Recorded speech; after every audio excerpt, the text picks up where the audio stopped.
Magandang araw sa inyo mga kaguro. Ngayong araw ay may good news ulit tayo at tungkol ito sa matatanggap na honoraria ng ilang mga guro.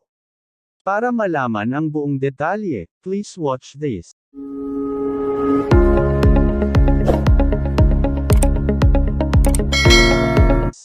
Pollworkers in precincts with defective VCMs may receive at least 2,000 additional honoraria. The additional honoraria to be received by poll workers in precincts that had defective and malfunctioning vote counting machines and secure digital OSD cards will not be lower than 2,000, the Commission on Elections or Comelec said on Sunday. Comelec acting spokesperson John Rex Laudiangco said that the proposed additional honoraria for the affected poll workers is pending approval in the banc. The final amount, however, is still subject to the availability of funds, said Laudiangco. This is not overtime pay as overtime pay is not allowed and hindi rin po ito across the board. Not for all electoral boards, dun lang sa affected ng VCM issues at inabutan sila ng delay on account of that. Laudiangco said in a press briefing.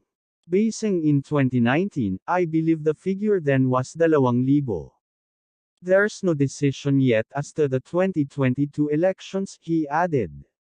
Laudiangco later told reporters following the press briefing that the final amount for this year's additional honoraria would at least not be lower than that of 2019. According to the Comelec, there were 915 defective VCMs during the conduct of the elections last May 9. It would be unjust if we could not, at the very least, give additional honoraria to compensate for their additional na pagod at yung delay na inabot nila, Laudiangco said. The Department of Education o DepEd has also requested that additional honoraria be provided, for the extra hours supplied by some teachers owing to VCM and SD card difficulties.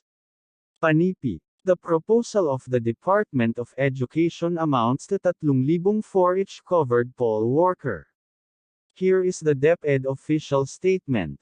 The Department of Education DepEd through Secretary Leonor Magtolas Briones, is wholeheartedly grateful to our teachers and personnel who served in the recently concluded 2022 national and local elections. The nation has witnessed the bravery and dedication of our legion of educators who significantly contributed to this year's safe and orderly conduct of elections.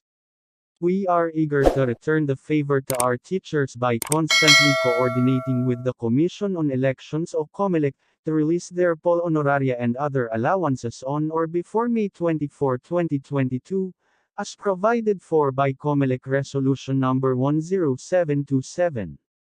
We will also honor the 5 days of service credit for those who served as members of the electoral boards and DIZO and their respective support staff.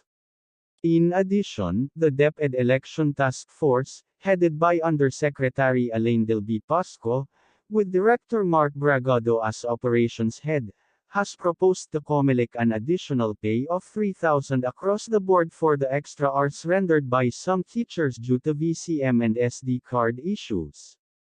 The public is reminded that Comelec is responsible for the processing and releasing election-related honoraria.